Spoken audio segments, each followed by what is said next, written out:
Hello friend, I am doctor Harshad Rawal MD homeopaths और मेरी channel में आपका स्वागत है। मित्रों, क्या एक हफ्ते में हेयर फॉलिंग्स अटक जाता है और स्टॉप हो जाता है? यस, होम्योपैथिक में ऐसे अमोघ दवा वो है कि जो हेयर फॉलिंग्स को तुरंत रोक सकता है। पर इसके लिए जो दर्दी डॉक्टर को प्रॉपर डेटा देता है, उसका मेंटली एंड फिजिकली जो सिम्टम्स होता है वो जो मैच कर जाती है, तो कोई भी दवा हमारा ट्रिगर शूट की तरफ उसको कितना भी पुराना हेयर फॉलिंग्स हो ये तुरंत मिटा देता है। मैंने मेरी प्रैक्टिस में बहुत सारे पेशेंट को देखा है कि within 7 days stop the hair fallings, और कई बार 2-3 महीना भी लग जाता है। तो ऐसी कंडीशन में आप डॉक्टर के पास जाइए और डॉक्टर आपको शारीरिक सिम्टम तो पूछेगा, पर मानसिक सिम्टम पूछे तो आप अचरज मत पाइए, क्योंकि होम्योपैथिक जो भी दवा है सबसे पहले मेंटली इफेक्ट करता है, उसका बंधारण पर इफेक्ट करता है, और बाद में उसका जो जनरल सिम्टम्स है हेयर फॉलिंग्स का, इसके पर डिपेंड करता है और आपकी मेडिकल हिस्ट्री पर डिपेंड करता है। तो आप जरूर होम्योपैथिक की दवा ट्राई करना चाहिए। ऐसे तो हेयर फॉलिंग होने का कारण सो मेनी है। एक तो हाइजीन मेजर प्रॉपर नहीं रखने का, प्रॉपर आप वॉश करते तो ज़्यादा एसिडिक शैम्पू का यूज़ करते, कई बार पानी जो ज़्यादा क्षार युक्त पानी होता है तो हेयर फॉलिंग्स होता है, कई बार दर्दी एनेमिक होता है तो इसके ज़रिए भी हेयर फॉलिंग्स होता है, कई बार पोस्ट प्रेगनेंसी के बाद जो माल नरिशमेंट शरीर हो गया है और पोषण कुपोषण हो गया है तो उस टाइम भी हेयर फॉलिंग रहता है। कई बार हमारा खान पान में जो बाहर की चीज़ ज़्यादा है, जिसमें शुगर ज़्यादा है, मैदा ज़्यादा है, ऐसे फूड से भी हेयर फॉलिंग्स होता है। कई बार हमारा लॉन्ग टर्म इलनेस होता है तो इसके कारण भी हेयर फॉलिंग्स होता है। शरीर में विटामिन B12 या विटामिन D की डेफिशिएंसी होता है तो हेयर फॉलिंग्स रहता है। बच्चों में कई बार स्किन में एलर्जी होता है, कई बार फूड एलर्जी होता है तो सबसे पहले इफेक्ट हेयर में आता है, तो ये भी हो जाता है। और कई बार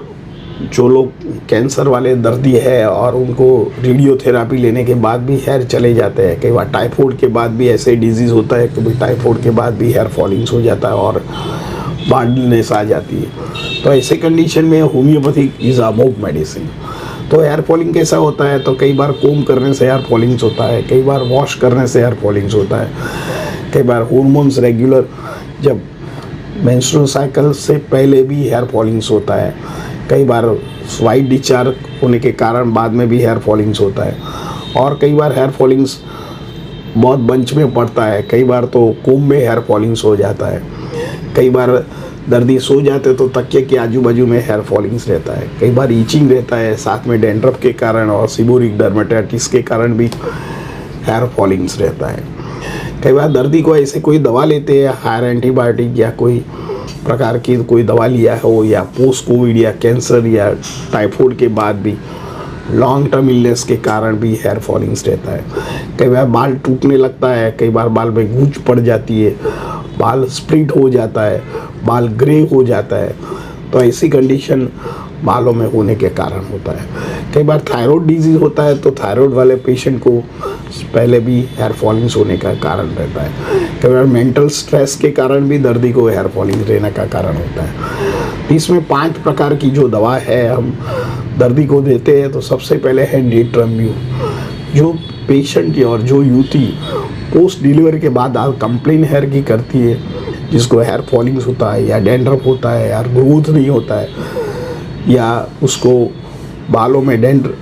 कोई भी प्रॉब्लम, ग्रे हेयर भी हो जाता है, ग्रोथ नहीं होता है, तो इसमें नेट्रम्यू नाम की दवा अमोघ दवा है, तो ज़रूर ट्राई कीजिए। ये दवा का जो मेंटल सिम्टम है उसको वरी ज़्यादा लगता है, चिंता ज़्यादा लगती है, बेचैनी लगती है, नींद नहीं आती, बार बार में गुस्सा कर देती है, भूख नहीं लगती है, थोड़ा भी चलते हैं तो थक जाते हैं, शरीर थोड़ा येलोइश पीला पड़ जाता है क्योंकि विटामिन डेफिशिएंसी रहता है, आयरन की डेफिशिएंसी खास रहती है, और पोस्ट डिलीवरी के बाद उनको कुछ मेंटल टॉर्चरिंग होता है तो भी ये दवा उसको अमोघ काम करती है। तो होम्योपैथिक में जब आपको ऐसा फिजिकल सिम्टम मिले तो आप साथ में मेंटल सिम्टम मिले तो आप दवा जरूर का उपयोग कीजिए। सेकंड दवा है पल्सेटिला। ये पल्सेटिला जो लेडीज़ होती है, यंग होती है, थोड़ा श्यामवर्णी लेडीज होता है, उसका काला बाल होता है लंबा, और उनको यही प्रॉब्लम रहता है, बार बार फैटी चीज़ खाने की इच्छा होती है, पर फैट खाने से उसको पेट की समस्या ज़्यादा रहती है, बात बात में रोने लग जाती है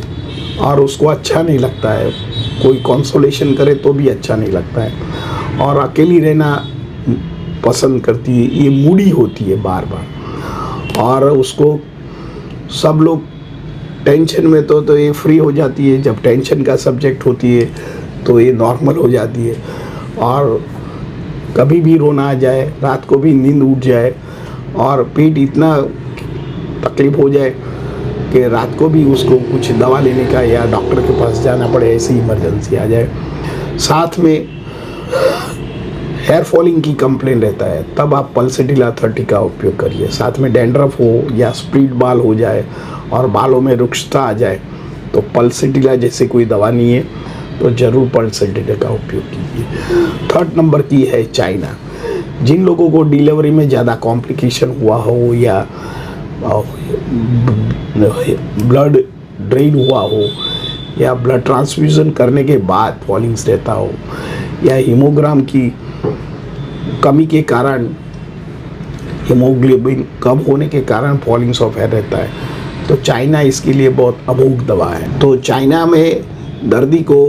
पेट में, सारा पेट में गैस रहता है, कॉन्स्टिपेशन रहता है, बहुत थकान लगती है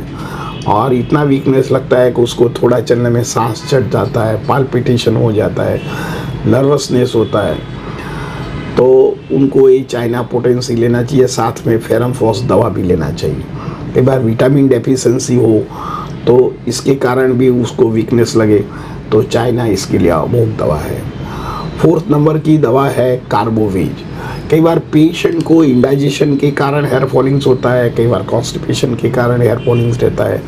कई बार छाती में जलन खाना खाने के बाद होता है, और खाना थोड़ा भी खाए और भूख नहीं लगता है, वेट लॉस होता है और हेयर फॉलिंग की कंप्लेन ज़्यादा रहती है, और always worried about his hair,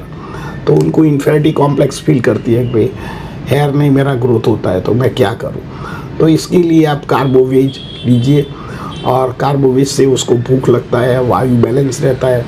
वायु बैलेंस के कारण उसका हेयर फॉलिंग से अटक जाता है। जनरली जो हेयर फॉलिंग का कारण है पेट है हमारा, ये पेट जिसको अच्छा है और एसिड नहीं उत्पन्न होता है, पीएच लेवल ठीक है, खाना पीना ठीक है, रेगुलर एक्सरसाइज करते हैं, तो सबसे पहले उसको बालों में इफेक्ट होता है और उसका हार्मोन साइकिल भी ठीक है, तो ऐसे कंडीशन में आप कार्बोवेज दे सकते हैं। 5th नंबर है सेपिया। जो लेडीज़ को हार्मोन्स इरेगुलर होता है, प्रेगनेंसी कंफर्म करने में टाइम हो जाता है, हाउस वाइफ होती है, ज़्यादातर वर्क टू होम का वर्क ज़्यादा रहता है, उसको पानी में ज़्यादा रहना पड़ता है, सफ़ेद डिस्चार्ज की शिकायत रहती है और बालों को प्रॉब्लम रहता है, और शरीर की जो स्किन है रुक्षता लगे, ईचिंग हो जाए, लाइकन प्लेनस नाम का रोग भी हो जाए, जैसे छोटे छोटे टपके होते हैं, इसमें खुजली ज़्यादा चलती है, तो ऐसी कंडीशन में आप ये दवा का आप उपयोग कर सकते हैं। साथ में आप होम्योपैथिक में आर्निका हेयर ऑयल या जेबोरेंडी हेयर ऑयल या कैंथ्राइड हेयर ऑयल भी यूज़ कर सकते हैं, और इसके साथ आप कोई हर्बल शैम्पू का उपयोग कीजिए, नहीं कि कोई बाहर का जो ब्रांडेड और मल्टीनेशनल कंपनी का जो शैम्पू है, क्योंकि ये शैम्पू ऐसे तो एसिडिक होता है, ये लगाने से तो अच्छा हो जाता है बालों में, पर इससे बाल की रुक्षता, बाल की जो हेल्थनेस, बाल का स्टाफ जो सॉफ्ट होता है और बाल की जो थिकनेस है धीरे धीरे कम कर देती है और बाल लंबे टाइम तक अनहेल्दी रहता है। तो आप उसको अवॉइड करके साथ में कोई हर्बल शैम्पू का यूज़ कीजिए, नहीं तो आंवला रीठा इज़ अ ग्रेट, ये भी हमारा जो देसी हम पहले करते थे, यही बालों के लिए अच्छा है, क्योंकि जो बाल के लिए जो भी शैम्पू है ये फिनोलिक कंटेंट होता है, तो फिनोलिक कंटेंट में एसिड की मात्रा पीएच लेवल ज़्यादा होने के कारण हमारा बाल स्काल्प तो अच्छा हो जाता है, पर बाल धीरे धीरे निकल जाता है। तो आप जब भी आप बालों की केयर करते हैं तो ये भी आप केयर कीजिए, तो आपका बाल फिर से अच्छा हो जाएगा, ग्रोथ हो जाएगा, लंबे हो जाएगा और आपका जो देखने में निखार करेगा।